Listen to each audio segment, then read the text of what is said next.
Welcome back to Make Good Choices Monday. I'm Becky Amio, and I've got a great story for you today about the second time that I broke my arm. And I've got some great groundwork tips for you and desensitizing, so you're not going to want to miss today's video or tomorrow's video. Stay tuned.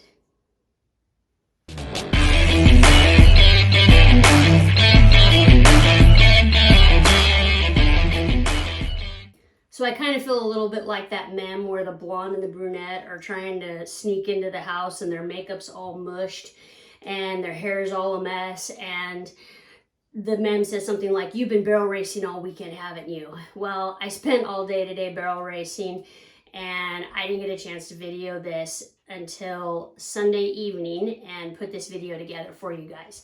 Now, I recorded the other part that I'm going to show you with the actual horse. Not the horse that did this, but with a horse. I recorded that yesterday, and I wanted to be able to insert this and show you guys visually kind of what happened. And so basically, long story short, what happened was I was reaching underneath the horse to try to adjust something on the saddle, and I don't think that he spooked. I think he meant to do this because he was protecting himself. Okay, I don't think he was mean, but he had a really high self-preservation about him. He jumped forward, he kicked, he got me in the arm, and he also got me in the hip. He threw me backwards like a cartoon. I laid there on the ground for a little bit. I called JD, told him I was laying in the round pen. My arm hurt really bad. At this point, I wasn't crying. I was aware of my surroundings, all of that was fine. I wasn't going to be able to catch the horse or pull the saddle or anything off of him. He came down and he did the, "Well, do we need to go to the emergency room talk?" And I said I probably should, because I have that 9-hole plate in my arm now, and I was afraid of screwing that up. That's mainly what I was afraid of screwing up. And so we went to the emergency room and they x-rayed me, and the doctor on call, she came back in and she kind of was laughing, and she goes, "Well, you broke it again, and you bent the plate 15 degrees. And the x-ray, it was, just a slight bend, and it's broken in a lower spot on it." And that's when I got mad, and I cried those angry, mad tears, and just really frustrated. I had to quit on the horse, had to send the horse home, had to quit on everything else that I was doing. And I knew better. I knew this horse was like that. I knew, but I kind of feel like I get to a point in my training where I go, somebody's going to have to reach under this sucker, right? And there's a lot of horses that I've worked on where, you take a hook and you reach under and you grab, that cinch from the other side with a hook. You don't dare reach underneath it. But there's a point where they got to get user-friendly, and if somebody has to do that every time they cinch them up, then they're not going to be user-friendly, right? They're not going to be user-friendly for anybody. Or it might just be one person. They might be a one-person type kind of horse. So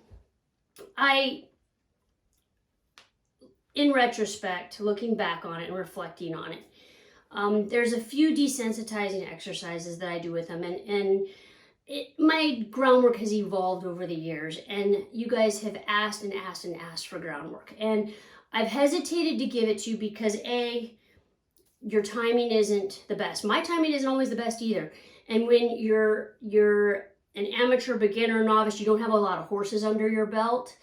You might be really, really good with the handful of horses that you have, but when you don't have the numbers of really woofy, snorty, watchy ones that are really strong and tough, I hesitate to share all my techniques because you're going to get killed, the horse is going to get killed, it's going to be a wreck, and you can either down-regulate the horse or you can traumatize it.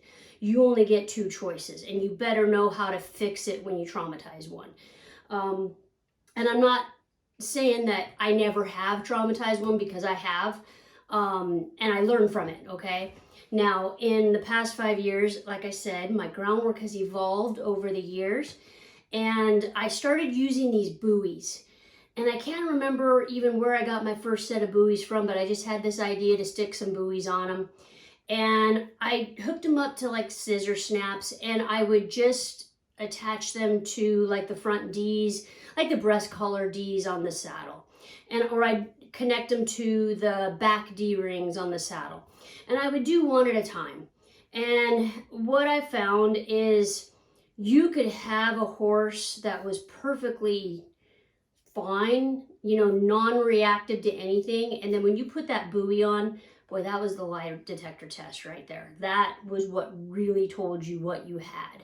And it still continues to this day. It tells me what I have, because when I put the buoys on the horse, there's generally 3 reactions that I get, okay? One reaction is no reaction, okay? They don't react at all. They just keep on moving around the round pen.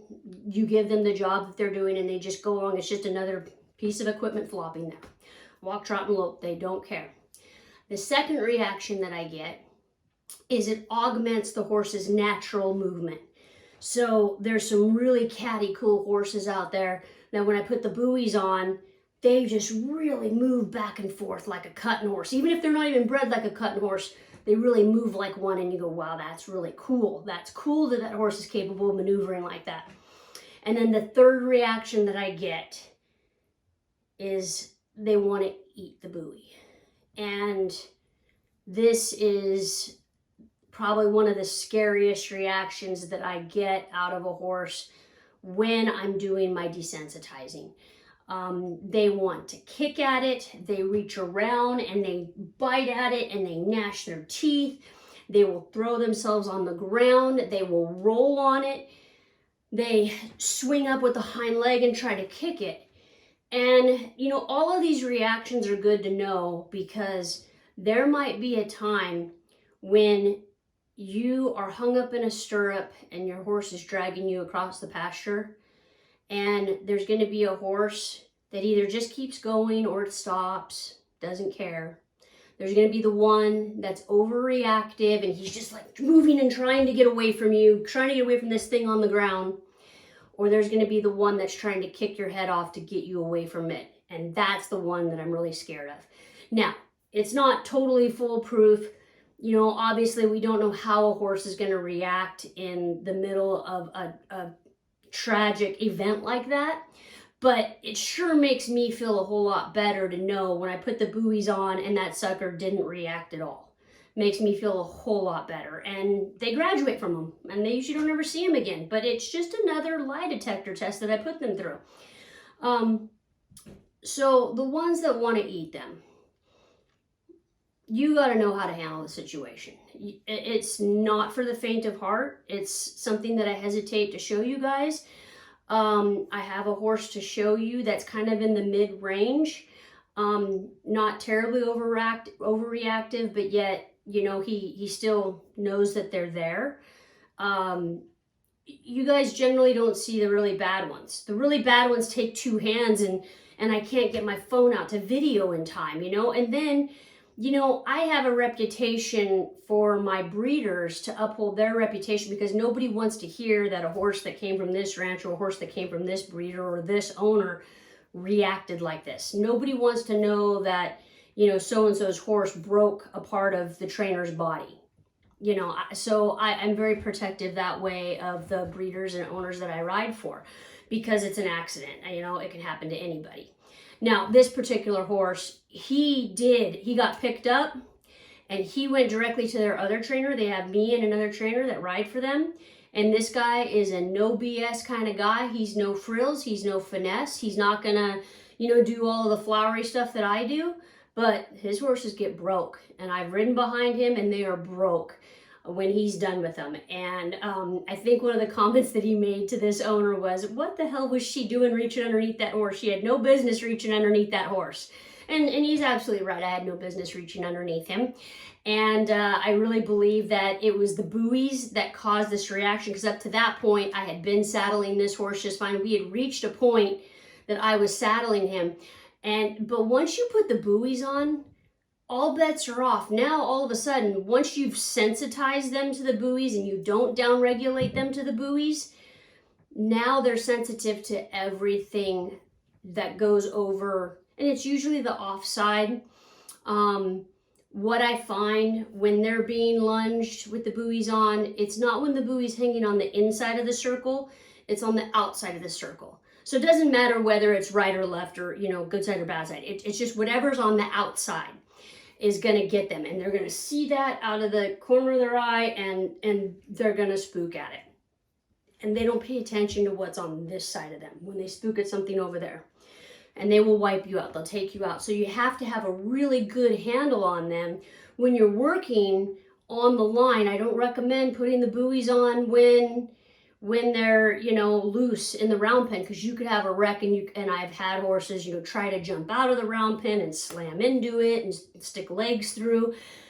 So you want to have them on a line, and you want to have really good control of them on that line. You really want to have their attention. You can't go into this just, you know, first day, stick the buoys on and go, hey, we're great. You know, it's not going to work for you.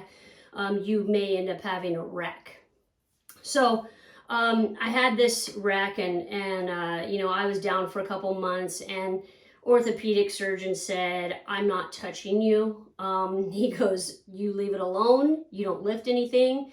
He goes, we're not going in there. He goes, if we have to go in there and do surgery on it again, he goes, I'm sending you to a specialist across the state, and he's going to have to be a hand specialist, because they're going to do a bunch of work and you're not going to have use of your hand again. And I didn't want that, so I followed orders, but I didn't have a lot of the pain associated with it like I had in previous injuries. I wouldn't have been able to tell you it was broke or not. It might have been a few weeks before I rode again, and I kind of had to do the heave the saddle up on the horse kind of deal.